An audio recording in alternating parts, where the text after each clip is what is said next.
8 de cada 10 personas, si lo piensan es un montón, han experimentado ataques de pánico a lo largo de su vida. Así que estoy segura de que o has pasado o tenés a alguien cercano que los haya vivido. Antú está con miedo porque hay viento. Buenas, ¿cómo están? Bueno, como saben, soy psicóloga, soy especialista en terapias de tercera generación y hoy me gustaría hablar un poco sobre ataques de pánico. Hay muchas personas que lo viven pero no llegan a un diagnóstico porque les ocurrió una sola vez o pocas veces si no llegaron a tratarlo. Muchas veces se llega al médico por la preocupación de haber tenido un ataque cardíaco o un problema respiratorio. Y muchas veces ni siquiera se nombra esa situación por miedo, tabú o por no animarme a explicar temas de salud mental que estoy padeciendo. Hoy los invito a que saquemos un poco el tabú de encima y hablemos sobre ataques de pánico. ¿Qué es un ataque de pánico? Es un episodio repentino de un miedo intenso o de un malestar extremo que alcanza su punto máximo en muy pocos minutos. Durante este proceso, la persona experimenta síntomas físicos y emocionales muy severos. Ya los vamos a explicar un poco mejor a cada uno más adelante, pero es una sensación de pérdida de control y se repite mucho el miedo a morir. Si estos episodios se repiten durante un tiempo prolongado, estamos hablando ya de un trastorno de la ansiedad. Bien, vamos con un poco de historia sobre los ataques de pánico. La realidad es que no fue muy estudiado antes y que es un término bastante reciente. No porque no ocurriera antes, sino que antes se lo achacaba a otro tipo de trastornos mentales. Por ejemplo, Sigmund Freud tomó todos los síntomas que estaban dentro de lo que era un ataque de pánico y los introdujo dentro de su diagnóstico de neurosis y de histeria. El primero en nombrar el ataque de pánico fue Donald Klein, que fue un médico estadounidense, y fue el primero en distinguir que además de una situación psicológica había una base genética y una cuestión de conectividades en el cerebro que generaban también esto. Entonces fue una forma de separar el ataque de pánico del resto de las sintomatologías de la ansiedad. En 1960 se lo empieza a nombrar al ataque de pánico, pero recién en 1980, 20 años después, la Asociación Americana de Psiquiatría fueron los que introdujeron en el DSM, que es el manual, vamos a hablar un poco de estos términos más adelante, pero es el manual que usamos los psicólogos y psiquiatras para entenderlos y tener señalados los diagnósticos. En ese momento era el DSM-3 y fue el DSM-3 el primero en el cual se introdujo el diagnóstico de ataque de pánico. Primero que nada tenemos las palpitaciones. Uno cuando empieza a experimentar un ataque de pánico empieza a sentir que el corazón le late muy fuerte y muy rápido, que son dos cosas diferentes, porque siento mucho el corazón como va palpitando, pero además está muy acelerado. Hay también sudoración excesiva, porque no estoy corriendo, sino que estoy transpirando aunque esté sentado. También tengo temblores o sacudidas, que si encuentro video le voy a dejar un ejemplo. Se repite dentro de los ataques de pánico siempre la sensación de falta de aire. ¿Por qué sensación? Porque no tengo una obstrucción en el sistema respiratorio. Técnicamente puedo respirar bien, pero al estar agitado y al no tener mucho control de mi cuerpo ni de mi respiración, tiendo a sentir que me falta el aire y que no puedo respirar. Dolor o malestar en el pecho. ¿Qué es lo que pasa? Que el corazón está latiendo muy rápido. El corazón sigue siendo un músculo. Entonces, al hacer más esfuerzo, estoy sintiendo como un pinchazo en el centro del pecho que es el corazón esforzándose por palpitar más fuerte. Al mantener una respiración agitada y rápida, tengo un exceso de oxígeno en sangre. ¿Qué es lo que genera esto? Que tenga sensación de mareos y de pérdida de control o de pérdida de la realidad un poco. Puedo experimentar también escalofríos o sofocos, tanto de la sensación como si tuviera esos escalofríos de fiebre o sofocos, que es por esta falta de aire también. Hay veces que también se experimenta una sensación de hormigueo o de falta de irrigación en sangre en brazos o en las piernas, y esto tiene que ver también con lo mismo, con que el corazón está bombeando sangre a las extremidades, pero hay veces que siento esos hormigueos. Normalmente se da en las manos. Existe un término que es muy difícil de explicar, pero que las personas que han mantenido ataques de pánico y que vienen al consultorio, cuando les nombro esta palabra, me dicen que sí, que lo experimentaron sin saber en realidad qué es la definición de esto, y es la despersonalización. Hay algunos que lo describen como que sienten que están viendo la escena desde fuera, hay algunas personas que lo definen como que pierden total contacto con el cuerpo, entonces estoy despersonalizado, estoy fuera de mí. Y también algo que se repite, que es lo más hiriente y lo más preocupante de tener los ataques de pánico, que es la sensación de morir y el miedo a morir intenso. Todos estos síntomas que nombré son los que aparecen en el DSM al día de hoy, son los que conocemos dentro de los ataques de pánico. Pero no es necesario que alguien tenga que tener todos los síntomas para haber experimentado un ataque de pánico. Hay personas que hay algunos de estos síntomas que no los experimentan. Tengo que haber experimentado por lo menos 6 puntos para decir que fue un ataque de pánico. Además de la angustia que puede generar el pasar este momento de un ataque de pánico, aparece una preocupación intensa porque vuelva a ocurrir. Y hay veces que se ha generado, porque muchas veces el ataque de pánico se genera por un pensamiento disparador. Y hay muchas veces que los siguientes ataques de pánico se generan por la preocupación de que me vuelva a pasar. Entonces, el mismo ataque de pánico es el que genera este círculo de que vuelvo a tener ataques de pánico por el mismo miedo que me generó el primero. Bueno, ya saben que a mí me gusta buscar las explicaciones de todos los ámbitos, no solo la psicológica, y los ataques de pánico también tienen una explicación biológica. Si los definimos únicamente desde la biología, son una respuesta exagerada de la activación del sistema nervioso simpático, porque tenemos sistema nervioso simpático y parasimpático. No voy a entrar en detalles sobre eso, pero básicamente el sistema nervioso simpático se encarga de activar los mecanismos que necesito ante la huida o cuando siento que estoy bajo estrés o bajo un ataque. Lo que hace es ampliar los vasos sanguíneos, bombear más sangre del corazón y enviar sangre a las extremidades por si tengo que salir corriendo, por si tengo que luchar, y activa también que los ojos vayan mucho más rápido buscando el foco del peligro que está ocurriendo. ¿Por qué pasa esto? Pensemos que nuestro cerebro físicamente y nuestro sistema nervioso físicamente no han evolucionado desde la época de las cavernas. Hay algunos cambios obviamente físicos, pero no en la estructura cerebral. Entonces, cuando yo vivía en la época de las cavernas o en el bosque, cada una de las emociones era necesaria para la supervivencia.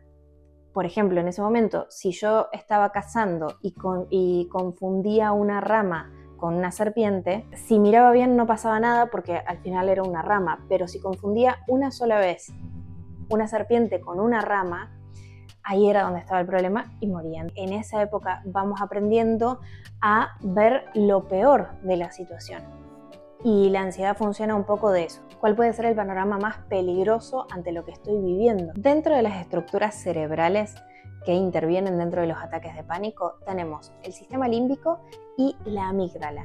La amígdala es una partecita muy pequeña dentro del cerebro, pero que es la encargada de liberar cierto tipo de hormonas dependiendo en qué momento son necesarias. ¿Qué es lo que pasa? Que hay muchas veces que esto pasa como por una especie de filtro que es la parte prefrontal del cerebro, que es la que regula un poco y define qué es lo que se avanza y qué es lo que no. Cuando estoy ante una situación de peligro y de sensación de me voy a morir, no llegamos a procesar las cosas a través de esta parte del cerebro que es lo que lo regula. Entonces baja directamente la orden de está pasando algo malo y hay que actuar acorde. Desde la neuroquímica, como para ir un poco más específicos, los factores que intervienen son la serotonina, la noradrenalina y el ácido GABA. Son estos tres los que intervienen en los ataques de pánico. Y hay ciertos medicamentos, y esto lo tratamos con farmacología dentro de la psiquiatría, es hacia estos a los que apunta la medicación. Aprovecho para aclarar, los psicólogos no podemos medicar. El psicólogo acompaña al psiquiatra y necesito saber como psicóloga qué es lo que está tomando el paciente, en la dosis, en qué momento, para ir viendo si hay algún avance o algo que haya que modificar. ¿Por qué? Porque el psiquiatra, al psiquiatra lo vemos no tan seguido. El turno con el psiquiatra suele ser cada 1, 2, 3 meses y el psicólogo sí lo ve al paciente un poco más seguido, entonces puede registrar si hay algún cambio, si hay algo que se pueda tener en cuenta o que haya que modificar o ver más adelante. Además de esto, tenemos un factor genético. ¿Qué quiere decir esto? Que si vos experimentaste ataques de pánico, es probable que alguno de tus familiares directos también lo haya experimentado. Hay muchas situaciones o trastornos que se heredan, pero pensemos que en la época de nuestros abuelos, o no hace mucho, era algo de lo que no se hablaba. Hoy en día incluso hay mucho tabú al respecto. Entonces está bueno empezar a hablarlo y también hablarlo dentro de la familia para ver, a lo mejor hay alguien que los haya experimentado y que aún no lo sepa. Por cómo es el ataque de pánico y por lo que me genera, normalmente se va al médico clínico porque pienso que estoy teniendo un ataque al corazón o porque estoy teniendo problemas respiratorios. Y normalmente el médico clínico lo que hace es afirmar que hay un ataque de pánico, pero no derivan muchas veces al psicólogo. O sí lo hacen, pero le quitan como el peso de lo que es. ¿Cuáles son los tratamientos recomendados? Como ya expliqué en otras situaciones, que a lo mejor voy a hacer un video más adelante, hay distintas corrientes dentro de la psicología. Y hay ciertas corrientes que son mejores para tratar cierta sintomatología o ciertos trastornos y hay otras que sirven para otros. Entonces, para los ataques de pánico puntualmente, tenemos la terapia cognitivo-conductual, es una de las más recomendadas. ¿Por qué? Porque lo que busca es cambiar patrones de pensamiento. Entonces, se enfoca en buscar cuáles son los disparadores o los pensamientos disparadores y buscar otro tipo de tratamiento que no sea el disparar ataques de pánico, por ejemplo.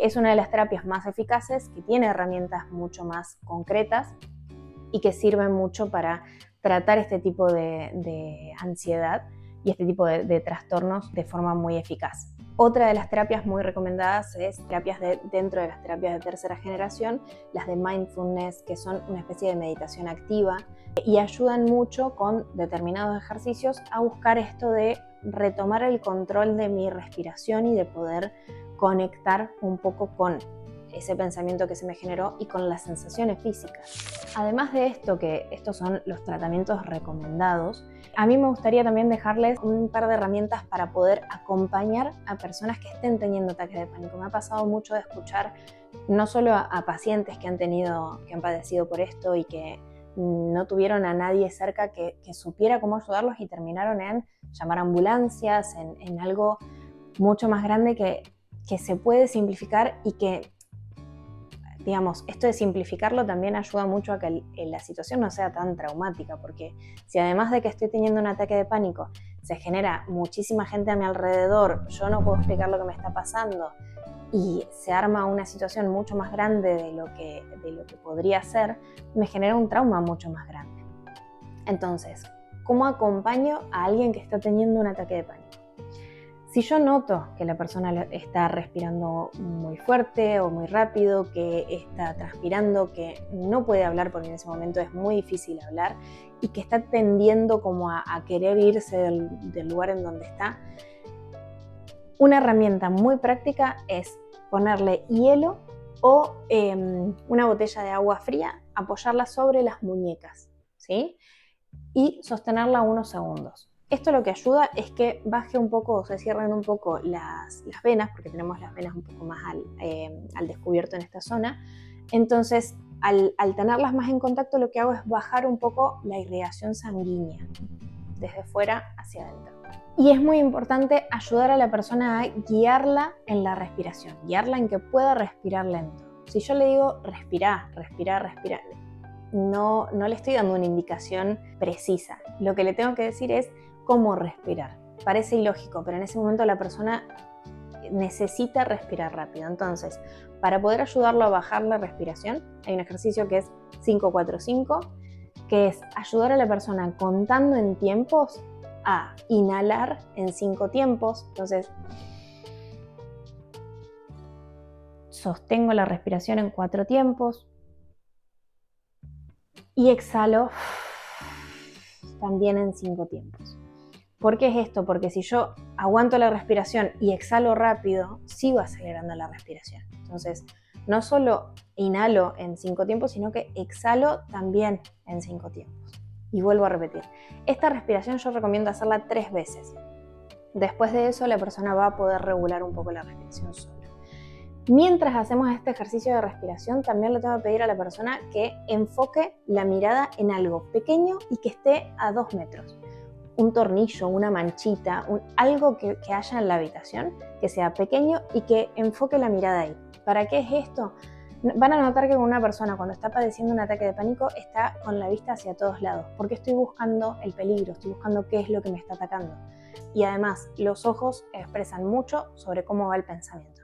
Si yo estoy pensando en 1000 cosas al mismo tiempo, estoy con la mirada hacia todos lados. Entonces, enfocar un poco la vista sobre algo pequeño va a hacer que los pensamientos bajen también un poco la intensidad. Bueno, esas son las aportaciones que dejo de mi parte para intentar acompañar un poco a las personas que estén sufriendo por esto o que padecen esto y bueno, tener un poco de acompañamiento y de entendimiento también del otro lado.